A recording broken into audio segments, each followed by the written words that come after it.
Last video I talked about when I believe Pokémon Legends Z-A is taking place, but I also promised that I would talk about another possibility.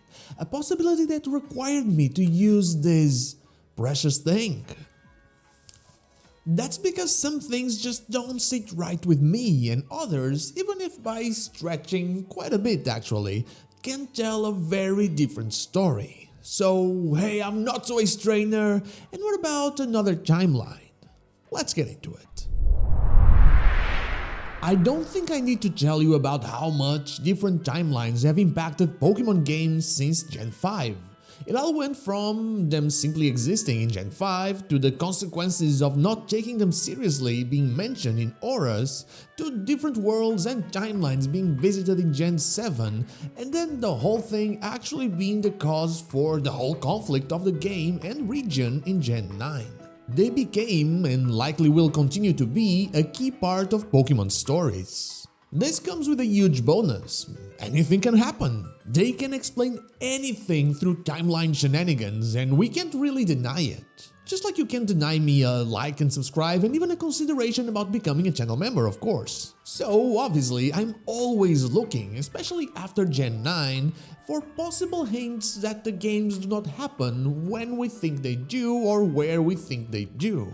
And I think that I have found a hint in this one, in the trailer, that can point into a possible new direction, even if, like I said, it's definitely a tinfoil hat theory. Before I continue though, do you see different timelines at play in Pokémon Legends Z-A? Let me know down below. The first thing that got me wondering about different timelines was one that has kind of turned into a joke ever since the new trailer for Pokémon Legends Z-A. And that is how the male MC kinda bears some resemblance to Professor Sycamore, and the female MC, to a lesser extent, bears some resemblance to Grace, our mom in X and Y. Before you say something, I know they're kinda palette swaps of Urbane and Tawny, but hear me out. We know that something was up between Sycamore and Grace. There was a bit of a fun situation between Sycamore and Grace in Pokémon X and Y, with her looking at the professor's letter, being amazed at the lovely handwriting, and even asking if that was a love letter for her. It was always one of those bits of speculation that were talked about from time to time, even if completely without any proof. As far as we know, they haven't even met before, and at least in our mom's case, she hasn't even heard of the man, as she refers to him as, quote-unquote, this Professor Sycamore. Which is weird, as Sycamore is the region's professor, capable of organizing a parade in Lumiere City, so I'm assuming he is a very famous person in the region as well. We had just moved there after all, so it might have been just that. Either way, nothing happened between them. What if in this timeline it actually happened? You don't have a Serena or a Callum, they were never born. I know they're not brother and sister, but one's existence kinda implies the other, so bear with me on that. Instead of them, we are the ones that were born, and I know this is a stretch, but it would kinda solve a problem that arises from AZ's presence in the game. Everything changed when he lost to us in Pokémon X and Y. He finally understood things and he got his Eternal Flower Floette back. But who will he refer to when he talks about how he got his Pokémon back?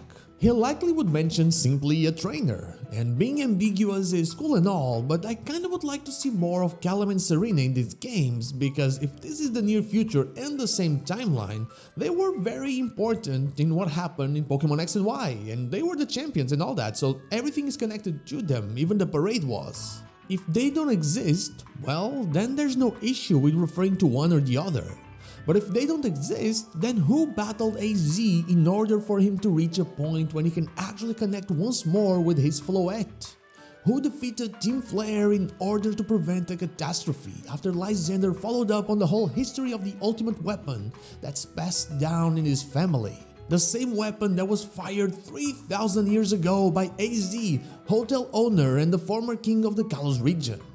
Well, maybe nothing like that had to happen. Maybe the weapon was never fired. I have talked about this thing before, but them not stating the whole 3,000-year-old thing as fact when talking about AZ and Eternal Flower Floette, it just doesn't sit right with me. Like I said on the previous video, he was the former king of Kalos. He fired a murderous weapon that ended a violent war. There's paintings of the guy still around and, well, he roamed the whole world, not just the Kalos region. He's probably taught about in history class. They know the guy is 3,000 years old, unless the key event that made him such a known figure, it just never happened. The war had to happen. I mean, if he's still alive, it means that he was exposed to the power of the ultimate weapon. So, Eternal Flower Floette had to die and he had to build the weapon in order to bring her back to life. Now, here's where things took a very different turn. Instead of succumbing to anger, AZ actually does the unthinkable and does not become a mass murderer. He buries the weapon and doesn't fire it. After that, both AZ and Floette just disappear, abandon the throne never to be seen again. The war continues and eventually ends without the knowledge of the ultimate weapon being passed down from generation to generation, and so the events of X and Y don't happen the same way.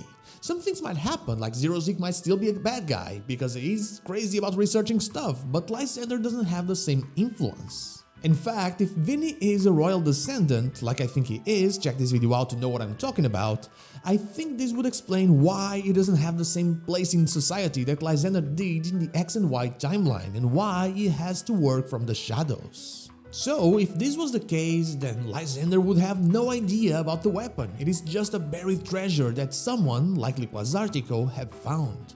It does not affect Mega Evolutions, as the weapon's power was still released to revive Eternal Flower Floette, meaning that, following Sycamore's theory, special stones were still exposed to the weapon's energy. But this power is not feared anymore, and that is why in the trailer it feels like Mega Evolution is just more common now, because no one had any negative thing to say about it. It didn't have the negative connotation of the weapon associated with it. Everything stays basically the same, but there's no journey to find Floette on AZ's part, as they just stood by each other's side through the never-ending curse of immortality. Now, this is just one way to see it, because we've been following the trail of timelines for so long, and Gen 9, which this game is a part of, actually had timelines as a very key part of the plot. But we can forget that the plot of Pokémon Legends Arceus had nothing to do with Dynamax, only having some Galarian connections through its characters. As I usually say, logic made that video already. We talked about it and it's probably what's gonna happen. Now, Tinfall had stuff, questioning everything. That gives me a lot of hope for timeline stuff here, and honestly, I'd be very happy to see them develop that part of Pokemon as much as they've been. But hey, that is all I have for you today. Thank you so much for watching, and I'll see you all on the next one. But before I go, I want to thank my YouTube members Dash Plays and Yahtzee and Twitch subscriber Anubis here for going that extra mile. From the bottom of my heart, thank you all so much.